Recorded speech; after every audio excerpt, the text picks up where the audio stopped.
Hey guys, it's Jules and welcome back to my channel. I have been really busy with schoolwork and Animal Crossing, so it's been a hot sec, but here I am making a recent reads, my first of the year. If y'all haven't seen any recent reads before, let me just explain how I do it. What I like to do is I'll give 2 sentences to describe the book, one thing I liked, one thing I disliked, and my star rating. Just that way so it's not like a full detailed wrap up, but then also I can still like talk about the books. Full reviews are not my forte, so...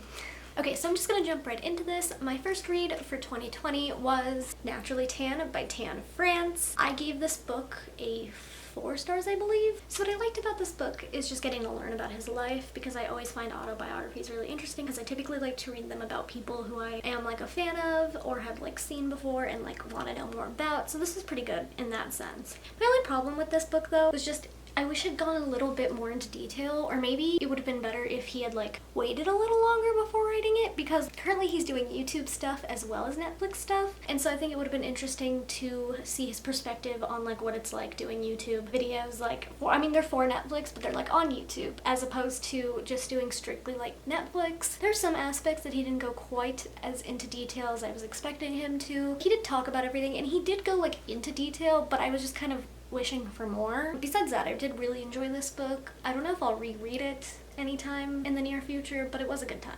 So the next book I read for 2020 was Of Curses and Kisses by Sandhya Menon. It's the ARC, so I'll have the photo right here. I gave that book a 4 out of 5 stars. I know everyone's gonna be like, oh my god, you didn't give it 5 out of 5, but like, I think a 4 stars is really good. I have favorite books that are 4-star reads. It's just there's something about a 5-star read. It has something, and it's like I don't know how to like word what it is. Even though this is a 4-star read, it's like 4-star for me is still a pretty big deal. 2 sentences to describe this book would be a Beauty and the Beast retelling told in a like private school, boarding school kind of setting. It's in Colorado, so we get lots of snow and lots of cute moments. So one of the things I really liked about this book was the way that the magic was incorporated, because it's like very subtle, kind of almost like magical realism. So Jaya, the main character, has this rose pendant with rubies in it. Rather than like petals falling off an actual rose, it's the rubies falling out. Like no matter like what she does, like trying to put them back or anything, they keep falling out like as they're supposed to fall out. I really liked that. I thought that was really like interesting. And then what I disliked about this book is I spent maybe half the book,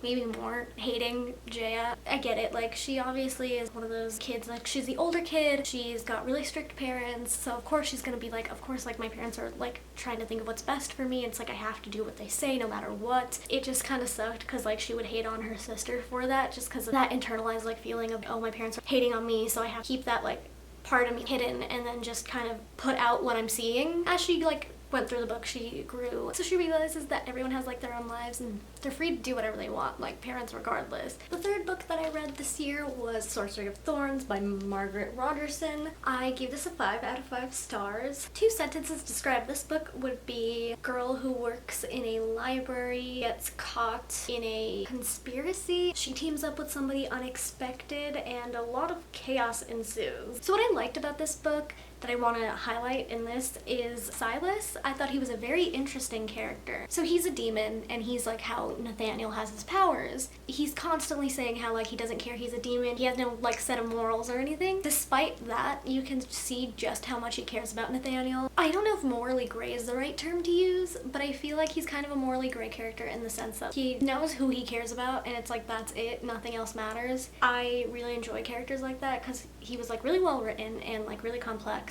I didn't really have any expectations going into this book, so reading all that was really interesting, and I didn't think I would get so attached to all the different characters. Like, I absolutely loved Elizabeth, Nathaniel, and Silas so very much, and I thought all the rest of the characters were really interesting too, and just the whole world building was like really great. And as you can tell by how much I'm rambling, I quite clearly did not have anything I disliked about this book. The next book I read was Love Boat Taipei by Abigail Hing Wen, and if I pronounced that wrong, I am so sorry. I gave this book a 4 stars, and 2 sentences to describe this book would be strict parents send girl off to summer school in China. Although reluctant to go, it ends up being much different than she expected. What I really enjoyed about this book was just learning about Chinese culture. I never really I don't think I've ever read a book with like a Chinese main character besides Crazy Rich Asians. It was really interesting to see this, especially through the eyes of a teenager. It was so like informative and I learned so much, and I adored every second of it. So what I disliked about this book was the romance. I knew going into it who she was going to end up with, but the entire time I was just waiting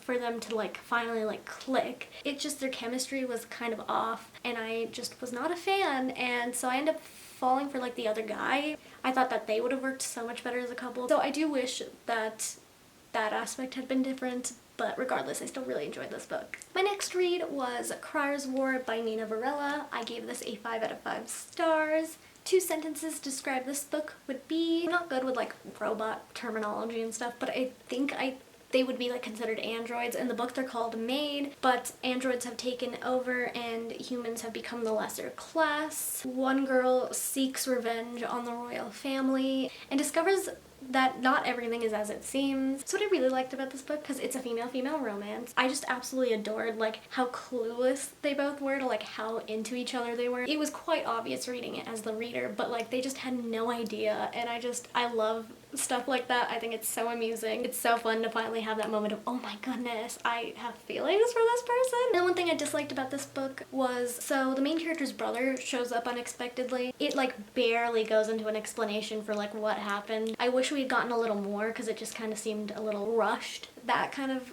fell a little flat for me, but regardless, I adored this book and I think everyone should definitely check it out. Next up, I read A Match Made in Mehndi by Nandini Bajpai. I gave this a 3 stars. I did enjoy it. It was a really good book. 2 sentences to describe this book would be, girl is descended from a line of matchmakers and is bullied into creating a dating app. The impact it has was very unexpected. So what I liked about this book was the fact that the main character is an artist. Like, she loves doing mehndi and she does other forms of art as well. Any kind of Indian artist in a book is all I need because I am one too, so it always makes me really happy to see that, and she was just absolutely adorable. You could just see how passionate she was about her art, which I love. And then what I disliked about this book is her crush ends up being the absolute worst. This is why we don't trust white guys.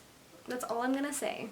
So next I read Dark and Deepest Red by Anna Marie McLemore. I gave this book a 5 out of 5 stars. 2 sentences to describe it would be, a strange illness takes over a town back in 1518 and parallels are beginning to show in 2018. So 4 teens, 2 in the past, 2 in the present, are left to figure out what's going on. What I loved about this book is the representation. We have a trans character, a lesbian character, and so many others, and I absolutely loved seeing all the different people. That was just really beautiful, and it really like made me so happy because there was just so much diversity and representation in this, because it also has Romani people as well as Mexican people. I believe they're from Mexico. I could be wrong. I will say Latinx just to be safe. And of course, I had nothing that I disliked. It was all good. Please check this out. It's the first book I've ever read by this author, and I'm definitely gonna have to check out the rest of their books because I am in love. Next up is Little Fires Everywhere by Celeste Ng. I gave this a 4 stars. 2 sentences to describe this book would be, nomad